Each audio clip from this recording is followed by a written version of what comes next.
Demokrasi sejatinya sudah mati di negeri Wakanda ini. Bener deh, demokrasi yang memberi arti dari rakyat untuk rakyat dan oleh rakyat sudah musnah lama dalam 20 tahun ini. Demokrasi di negeri ini adalah milik oligarki, bukan milik rakyat. Demokrasi di negeri ini sudah merupakan sarana bisnis untuk menjadi lebih kaya bagi kelompok oligarki dan pemodal besar. Jadi, sewaktu para analis politik mengatakan biaya nyapres di Indonesia sekitar 9 triliun, hal ini sangat benar dan sangat bisa dipercaya. Sungguh, siapa di negeri ini yang punya uang 9 triliun untuk nyapres? Prabowo, Anies, Ganjar, nggak ada yang punya. Bahkan 3 kali Prabowo kalah karena nggak punya duit sebesar itu dan tidak didukung oligarki yang punya duit sebesar itu. Jadi sampai kapanpun Indonesia hanya bisa melahirkan pemimpin yang dimiliki oleh oligarki. Karena semua lini dari partai hingga rakyat dan semua sistem harus dibeli dan diatur oleh yang punya kapital. Ketentuan 20% presidensial threshold adalah awal matinya demokrasi di Indonesia. Artinya apa? Untuk mencapai ketentuan 20% saja harus merangkul partai lain, dan untuk merangkul ini tidak cuma-cuma, harus bayar mahar. Setelah dapat threshold 20%, apakah sudah cukup? Ya hanya cukup untuk mendaftar ke KPU saja. Perjalanan masih panjang fulus keluar setelah mendaftar dari KPU tersebut. Kita hitung berapa biaya itu. Bervariasi di partai kelas menengah dan atas, paling murah 1 triliun. Di kelas menengah partai minta antara 400 sampai 500 miliar. Plus ada tambahan beberapa kursi kementerian dan jabatan berpotensi menghasil cuan lain yang mereka minta. Bisa dibayangkan dari mana calon capres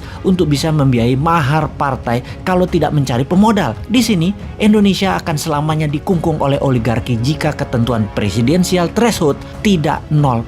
Dengan ketentuan 0%, siapapun bisa maju tanpa harus tergantung dukungan partai. Dan ini bukan yang dimaui politikus yang menunggu bayaran oligarki. Setelah mempunyai perahu partai, maka tugas penting berikutnya adalah mengamankan suara. Harus punya banyak saksi, harus punya banyak duit untuk membayar uang operasional para saksi, agar para saksi itu terus-menerus menjaga kotak suara dari tingkat kampung, kelurahan, kecamatan, kabupaten, provinsi, hingga ke KPU pusat. Panjangnya jalur kotak suara untuk mencapai pusat ini membuat surat suara, terutama yang paling rawan pada saat kotak suara, sampai kecamatan ke atas karena bisa diubah atau diganti. Lalu bagaimana agar uang untuk saksi bisa dikecilkan dan surat suara tidak bisa diubah? Maka seharusnya pemilu, pilpres, pilgub, pilbub, pilwal, semua harus memakai sistem blockchain yang sampai kapanpun tidak akan pernah terjadi atau bisa terjadi selama oligar mengendalikan kapital-kapital modalnya. Jadi, mengapa ongkosnya nyapres mahal sekali? Karena untuk bayar mahar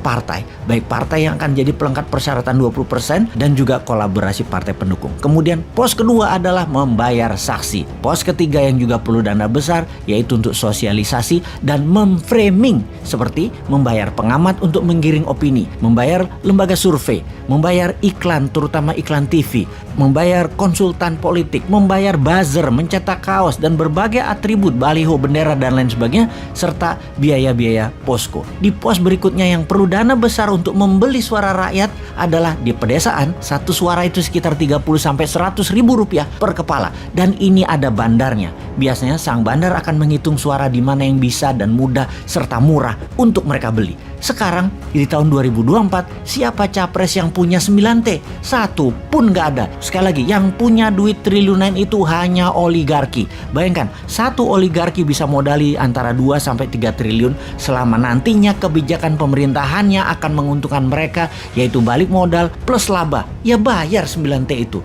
Bagi oligarki, biaya capres yang hanya 9 triliun itu kecil. Jadi, sungguh demokrasi sudah mati di Indonesia ini, yang dibikin oleh pejabat yang berkuasa dalam 20 tahun terakhir ini bersama oligarki.